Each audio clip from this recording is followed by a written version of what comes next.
But look at how beautiful this thing is. What an incredibly beautiful piece of work here. Wow. I had a bunch of other stuff for you that was really cool, but the problem is I recorded it wrong. You know, that's what early creators do. We make little changes in our cameras or our phones, and then the stuff is no good, and we end up with bits that you just don't know what happened. So I got the seats in, I got the T56 Magnum in, I got the new shifter in because that was broken, I got that resorted, I got the exhaust completely in, I've got the engine almost completely wired up. Man, it is so close to being done. Now, the outside isn't done, but that's easy for a guy who does paint and body, you know? So now what I have to do is I have to do this. Then we're also gonna have to drop the subframe because the new custom drive shaft that I had made for the T56 Magnum is too tight around there, because with the spacers, you can either raise it up, which is better for handling, I thought, or you can keep it the way it is. So I should have kept it the way it was, because now the drive shaft is just too tight in there and there's a clearance issue. So I've got to drop it down, take out the bushings, flip them around, and put it all back up. That should be pretty easy because it's like 4 bushings, drop it down, take out the bolts, drop it down. It wasn't all bolted up yet anyway, so I didn't do the brakes yet. So it should be pretty straightforward. And then we'll have this all completely done, the back of the car. And then we got almost the inside completely done. We've got the seats in, we've got the carpet in, we've got the radio working, we've got the shifter in place. We have the engine almost completely wired up. We need to hook the O2 sensor. I need to hook up a couple little fluid lines, like one from the power steering to the pump, one from the pump to the rack. I need to hook up a line from the brake booster to the engine so I have brakes, because brakes are always pretty important, you know, and then we hook up some wiring from the alternator to the battery. And once we have all those things sorted out, oh, then we got to put fluid in the car. And we've got to get this Dextron 3. The T56 Magnum requires Dextron 3 only. Not synthetics, nothing else, Dextron 3. And with a $4,000 transmission, I want to make sure I put the right stuff in there. So I'm probably just going to order the stuff right from them, because now I'm a little scared. I don't know. We'll see. But let's get the brakes in first. All right, so in order to do this, first we have to remove the brakes, take them off. We have to disconnect this top control arm, which we torqued down to spec. And we need to take off this back one, which we torqued down to spec, of course. And then we need to disconnect this other one. And then we need to take off the disc. I've already loosened the axle, and we need to check it and make sure that it is loose. We can tap it. I've let it soak with WD-40, which should make it nice and easy to come off, but that doesn't mean it's gonna. And then we pull this spindle off, put the spacer behind it, put this bracket on there. This is basically gonna sit here like this.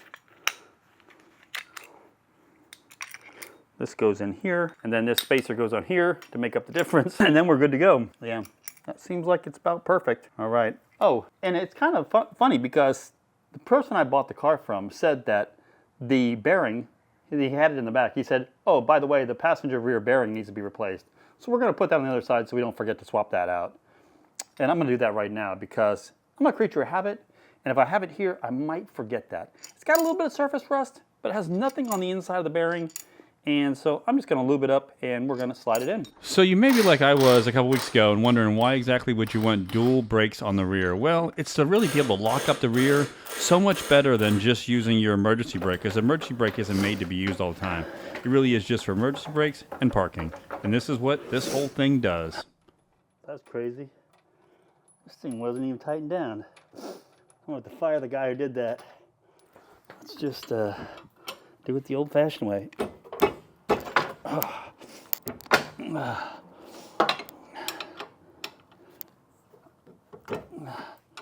With a wrench. Well, since we're pulling these off, we might as well refinish them, right? Got that squared away. Here's our, and then we'll break that bolt loose, and we'll see just how that ball joint feels in there.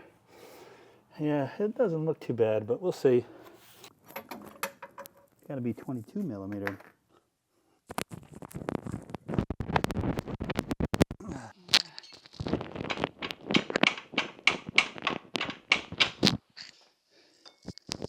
Now,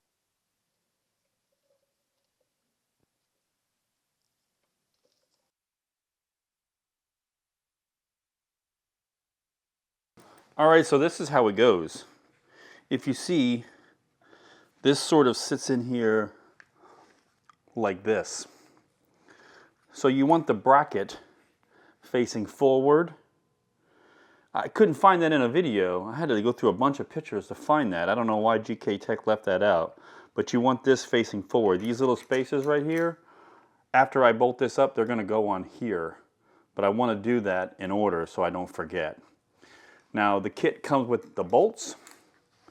So if you notice, the plate goes in between the spindle here, the spindle and the wheel bearing. So we're going to put the bolts in from the back. It comes with these longer bolts. I took the washers off the other ones.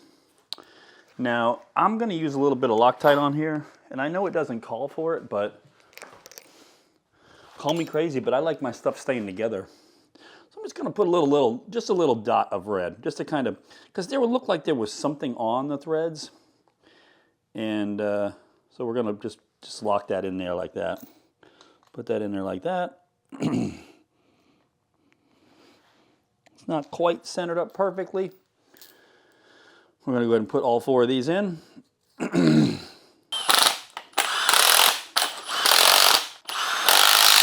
We need to make sure that we put our spacer on here. Smooth side goes to the axle, I believe. And this fits inside of here because in the back of this there's little grooves. So I'm going to put some WD-40 on here just because I love this stuff. I mean, there's a reason why everybody uses WD-40. It just works, you know? I'm going to try to pick it up, put the bolt on there, and go from there, you know?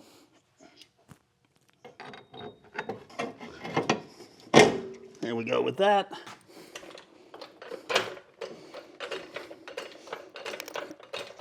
I'm going to go ahead and loosely put this nut on here just to kind of hold it in place.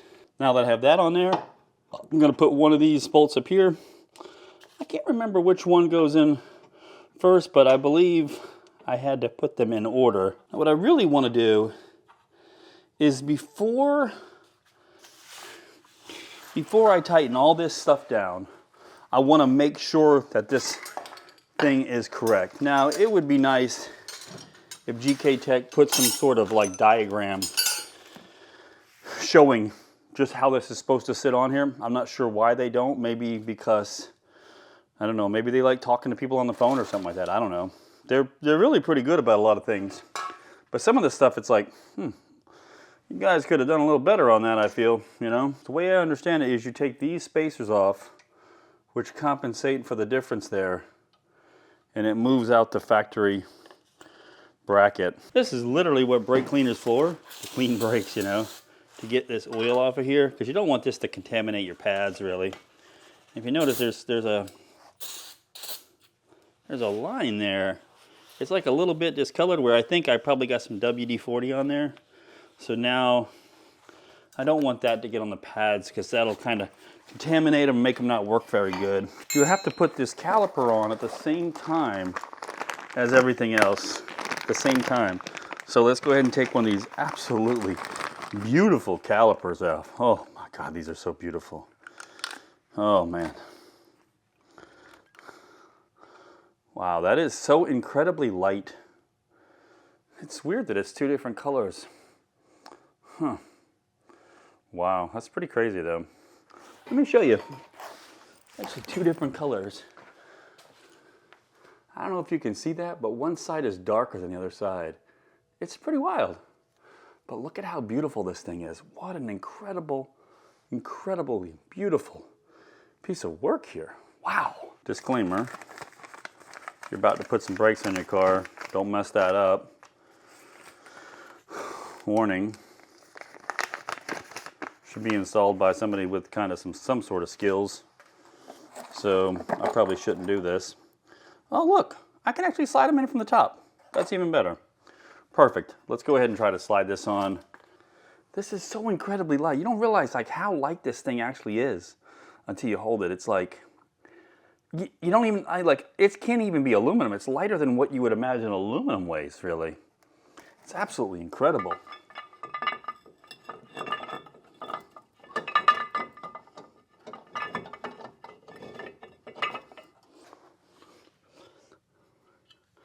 We're gonna need to pull this out just a smidge to kind of get them started.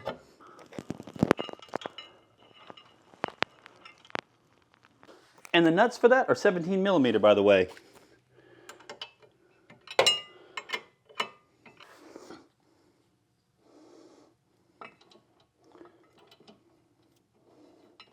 And then of course you put the spacers between the original brackets and the spindle, and that spaces them out because the rotor is out a little bit.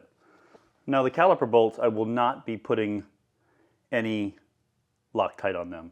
I will be putting anti-seize, because anti-seize will stop them from galling up and kind of binding in there, because you want to be able to get these out. It's nothing like having a bolt that you can't get out on something like that where there's really no sort of locking mechanism. It makes it really difficult. So make sure you put your anti-seize.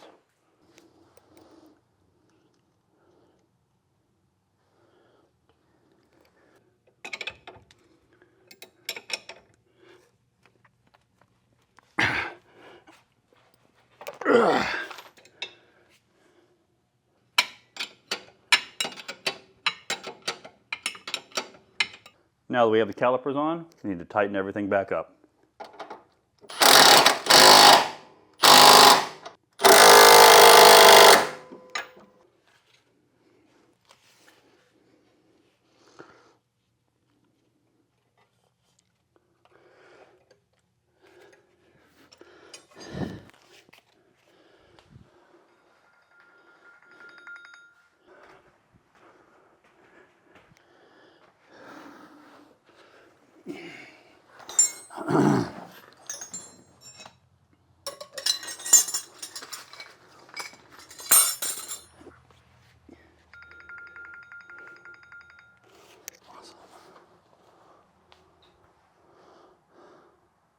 All right, so before I hook anything else up, I really want to tighten down that lower spindle nut there and then put that cotter pin in there.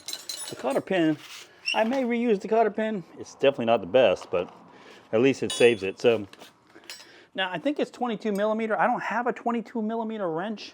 Turns out, looks like I'll be buying some more tools this week. Don't tell anyone. Don't tell my wife. Hey, thanks for following the channel this week. Next week, for sure, we'll be firing the motor. It's got a couple little things. We're just going to get it fired up in time this week. And I hope you like this one. Hope you can turn your car into whatever you're hoping to make it. Hey, have a great day.